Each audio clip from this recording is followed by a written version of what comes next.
Baharudin Yusuf Habibie atau akrab dikenal dengan B.J. Habibie, namanya tak pernah lekang oleh waktu. Beliau adalah Presiden Republik Indonesia ketiga yang masih terus diingat oleh bangsa Indonesia karena kecerdasan, berbagai prestasi yang memukau, dan kisah cintanya dengan sang istri, Ibu Ainun. B.J. Habibie lahir di Parepare, Sulawesi Selatan pada 25 Juni 1936. Habibie dikenal sebagai seorang teknokrat dan ilmuwan kelas dunia di bidang teknologi penerbangan. Setelah menempuh pendidikan di Institut Teknologi Bandung, beliau memperoleh beasiswa untuk melanjutkan studinya di Jerman hingga meroleh gelar doktor di bidang teknik penerbangan.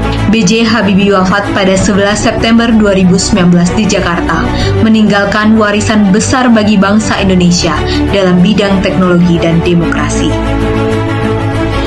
Bapak B.J. Habibie merupakan pemimpin yang sangat peduli dan tak kenal ramah dengan rakyatnya. Pesawat yang diciptakan oleh beliau adalah bukti nyata dari nilai berorientasi pelayanan untuk bangsa agar Indonesia berdiri sejajar dengan negara lain. Nilai akuntabel pun tercermin jelas dalam diri beliau. Habibie dikenal sebagai sosok yang bertanggung jawab dan amanah. Ia tidak lari dari tanggung jawab bahkan dalam masa transisi pasca Orde Baru. Bagi B.J. Habibie, membuat pesawat bukan hanya soal mimpi dan ambisi, tapi tentang kompetensi. Tanpa ilmu, tanpa ketekunan, dan tanpa penguasaan teknologi, semua hanya akan menjadi angan. Kompetensi adalah kunci, karena hanya dengan itu kita bisa terbang lebih tinggi dan berdiri sejajar dengan bangsa-bangsa besar di dunia.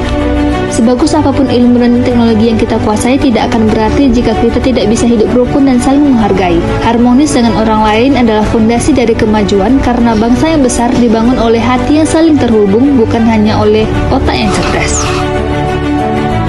Nilai loyal yang bisa kita ambil dari beliau yaitu meskipun memiliki karir cemerlang di Jerman dan ditawari kewarganegaraan, ia tetap memilih untuk kembali ke Indonesia atas panggilan Presiden Soeharto demi mengabdi pada bangsa dan negara.